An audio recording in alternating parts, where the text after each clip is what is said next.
Lui, c'est Fred. Et lui, c'est Nico. Et on va vous parler des podcasts.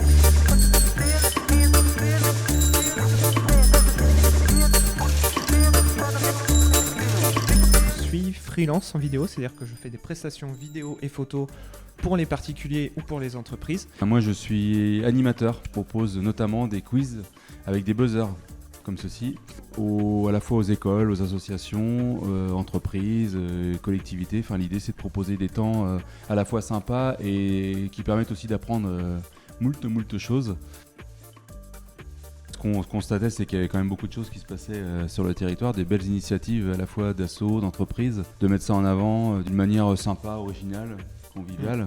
On s'est créé en fait un concept un peu clé en main qui est l'avantage de pouvoir filmer, de pouvoir enregistrer avec un outil vachement ludique qui est ton quiz et qui permet en fait aux gens qui sont pas à l'aise pour parler devant une caméra ou devant un micro, pouvoir répondre à des questions pour pouvoir déjà avoir l'idée et comprendre en fait ce qu'ils veulent dire pour que ça sorte tout seul.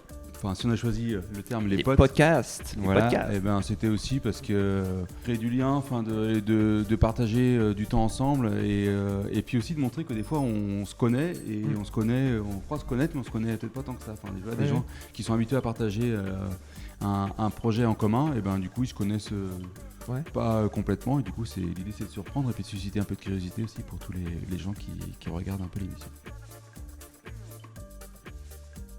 Ça fonctionne, au bout de 6 émissions on a trouvé une formule, ça correspond plus bien à l'idée qu'on s'en était faite. On a cette chance d'avoir un concept qui fonctionne, c'est-à-dire que les questions de la manière dont elles sont faites permettent aux gens de mieux communiquer. On aborde plein de sujets. Maintenant il y a encore des choses à améliorer, mais oui, dans l'ensemble on est plutôt content. Ce qu'on se disait, je crois que c'était la deuxième ou la troisième émission, c'est-à-dire que l'émission fonctionne en tant que telle. C'est pour toi. C'est pour toi qui regarde cette vidéo. Oui. On a tous quelque chose de sympa à partager, pour toi et pour ton entourage, parce que peut-être tu fais partie d'une asso, peut-être tu fais partie d'une entreprise, tu vas au travail en vélo et tu aimerais bien en parler. Tout le monde a des choses intéressantes à dire et à partager. Et donc que ce soit associations, entreprises, des particuliers, des collectivités, des écoles. On n'a jamais fait, mais on pourrait imaginer aussi enregistrer une émission avec des étudiants, des élèves, des petits, des grands.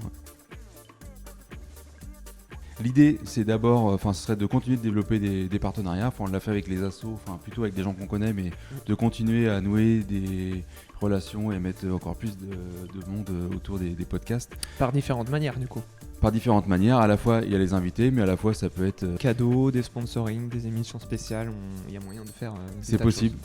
Surtout que après l'idée c'est qu'on puisse développer une formule un peu plus interactive, c'est-à-dire que à la fois on continue de faire cet enregistrement, mais que cet enregistrement il puisse se faire en direct, en live, et que les gens. Tu m'as devancé.